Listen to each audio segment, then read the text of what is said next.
This video is brought to you by Tools for Gents. For the real gentleman. Link is in the description.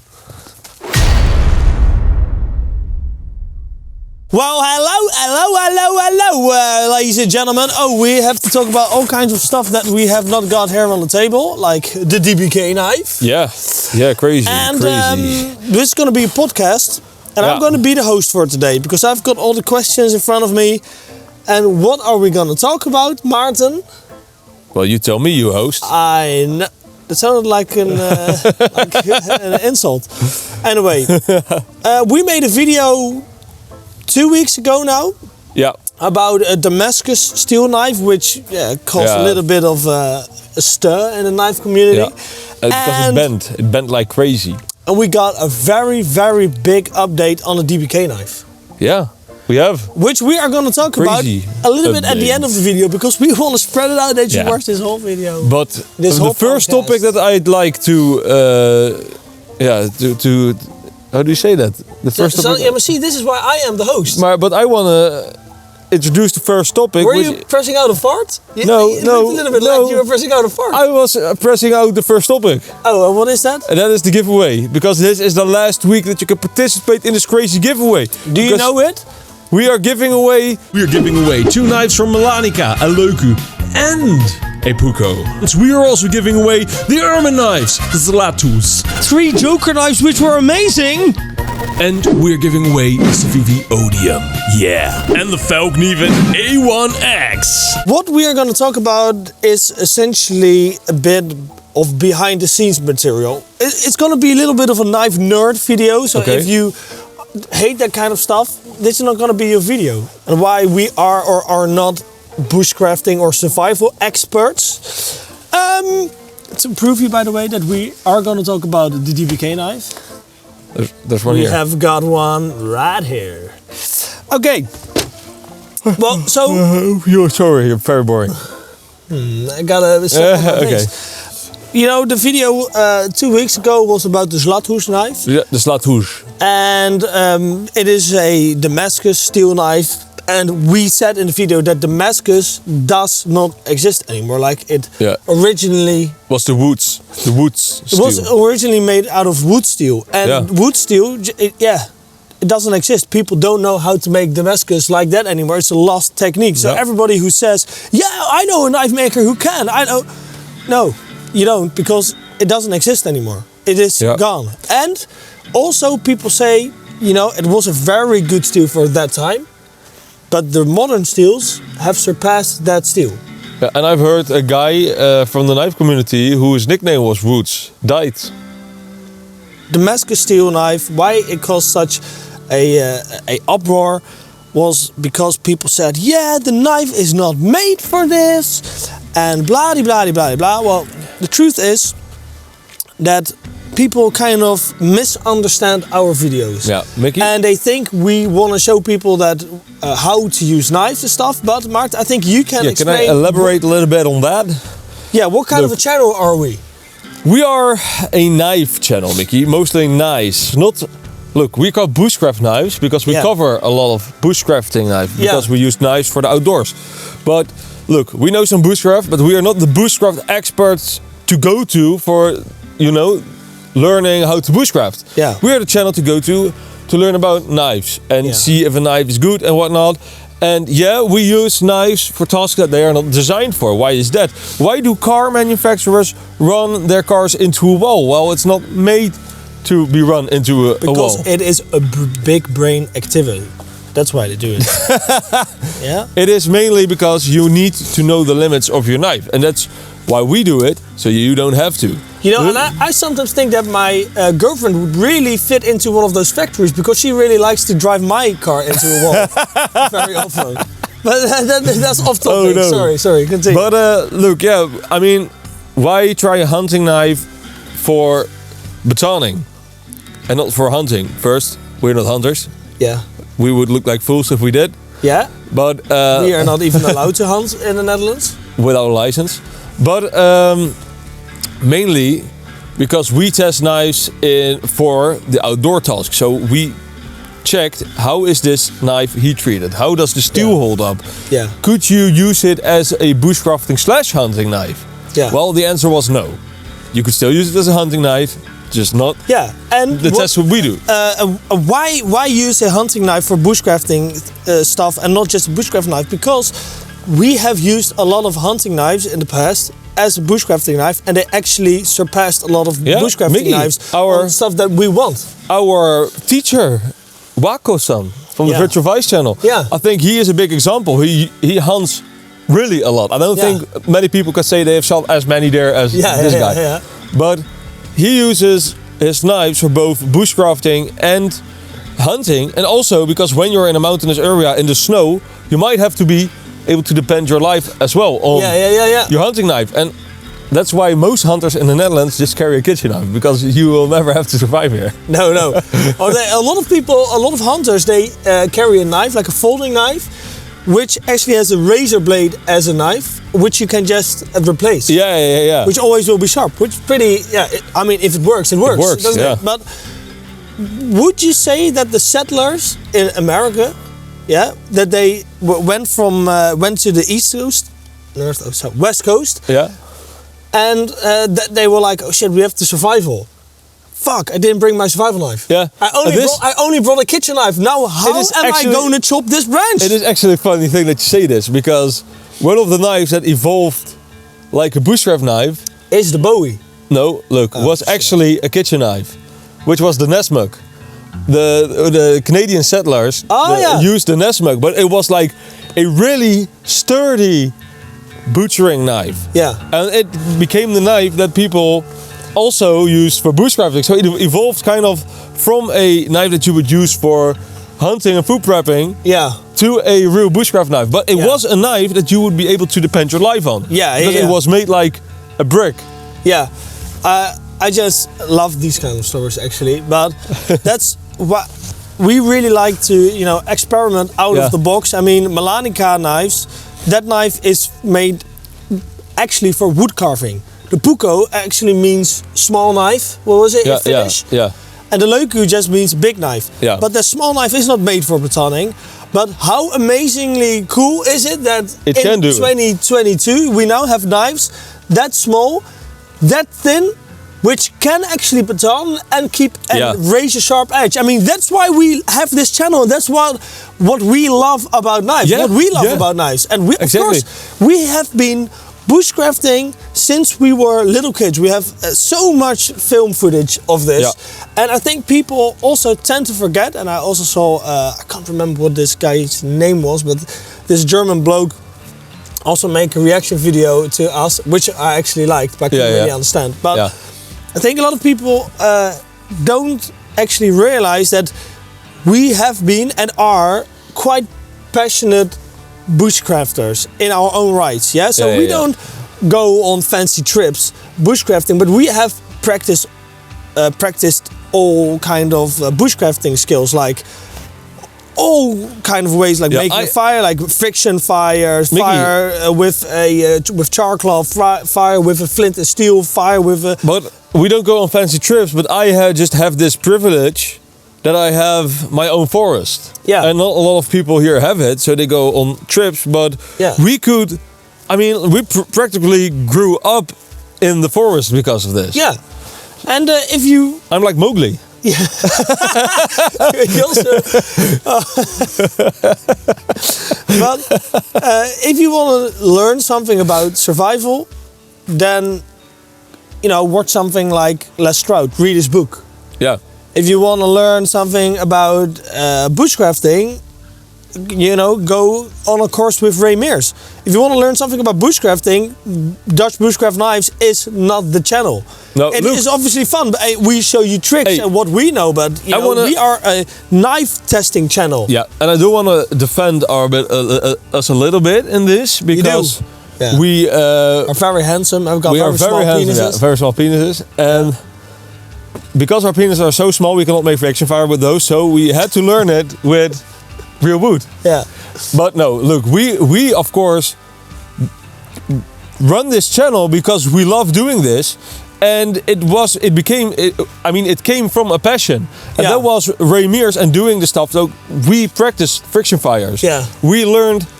We tried all the stuff that we saw in the shows and made it our own skills as well. Yeah. We are just not the experts. We have learned it from the experts and we do it in our best way that we can. Show us one knife channel that can get their hands on so many knives and test them so brutally harsh. Yeah. What we actually do is, we test the knife and then you can buy it, knowing how far you can push that knife, and then go on a survival trip or go on a bushcrafting trip or on an outdoor trip, and then you have the knife. And last but not least, I think this is a very important point, is that we also just like making an entertaining video. Definitely. So of course, when Maarten batons a knife which is very, very thin and it bends, it's not strange. It is not strange. If somebody would ask me like, wow, but is that strange, Mikkie? I would say, no, that is not strange. But I know that other knives with the same thickness as, for instance, the Damascus steel knife, have not filled on us and have not bent. So when that knife bends, I react that the way I feel, first of all. Yeah. But I also want to show you on camera what is happening, and I also want to make it entertaining. So I never lie, and I am a bit of a theatrical guy. I mean, everybody tells me that I'm a bit of a theatrical guy. Clown, you mean? Maarten, now I'm going to hit you in the face. No, but it is very important to know that a lot of people think that because of our reaction, we don't know what's going on. Yeah. It's like, what would you have thought? Yeah, I have thought that, but how boring are you if you are that guy that when a knife breaks and you're like, yeah, that's totally expected. And how many people would watch this channel? Look, the knife broke when we shot it. Yeah, but it's very thin and stainless steel. Yeah, it's very normal. And Mikkie, we are just passionate about knives. We get the question of why do you baton with a knife if you can use an axe? Because first of all, I really like doing that with my knife. Yeah. And I'm not an axe guy. I just love doing these things with my knife. Yeah. So for me personally, it is important that if I buy a knife that I want to take with me on holiday or camping, whatever, that it can baton. Because it's something that I enjoy. If you buy a computer and you really enjoy gaming, and then you say, if you want a game, why don't you buy a PlayStation? Yeah. No, I really like computers and computer games. That's why I buy a computer that can game. And listen, isn't it magical that you can have one knife that can do everything? Chop, baton, cut wood, bushcraft, carve. It is also our quest to look for these knives that are like the gems. That is the basis of this. This is the foundation of this channel. To find that one knife that can do it all. And after 5 years... Speaking about a knife that can do it all, mate. Wow, and I've got one here and it only costs you about 700 euros. No, that's a little much, yeah? Yeah, but because it's only 350 euros. Maarten, I'm hearing you and I can feel your worry. Yeah. Now, then let's talk about the DBK knife and what's going on with it. Yeah, Mikkie, yesterday we had a crazy day.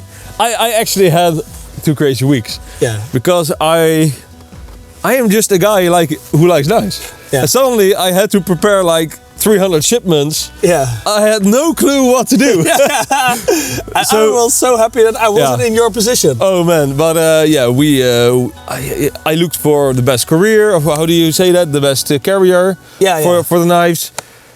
And then we got enrolled in this kind of partner program with them, and then we had to import all these orders, and everything kept going wrong because it was just a silly system that works with Excel sheet that you import and stuff.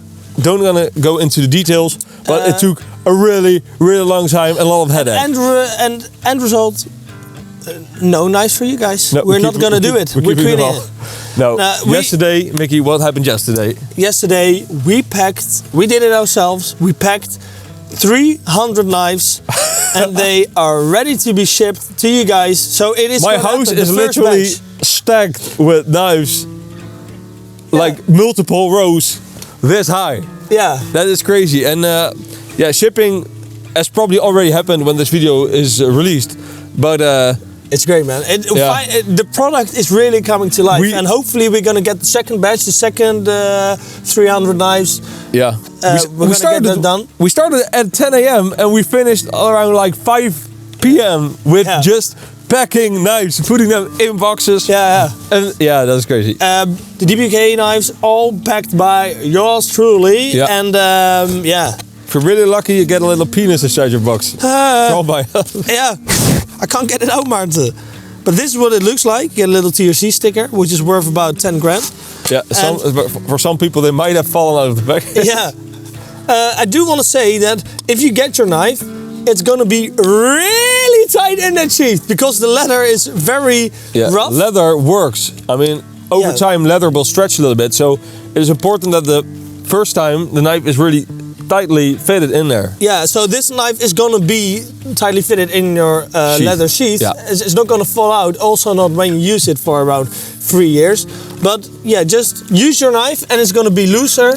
Yeah. Don't worry that it is normal if your knife is really tight. These knives are handmade, so there might be like slight variances in the knives because, hey, look, they are handmade. Yeah. By actual people, not by machines. Yeah, because we sometimes talk about out of the factory, but there is no factory. No. It is just a workplace where all these people are making these knives by hand.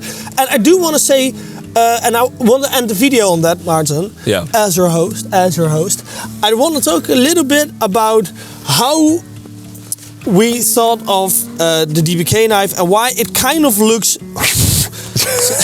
My hands are really cold and slippery. And why it kind of looks basic, because these past couple of weeks I saw a few comments about this knife and our knife, and they just basically took a Bark River knife or basically took a Falcon knife. People don't really know what they think about that. Yeah, but they're correct.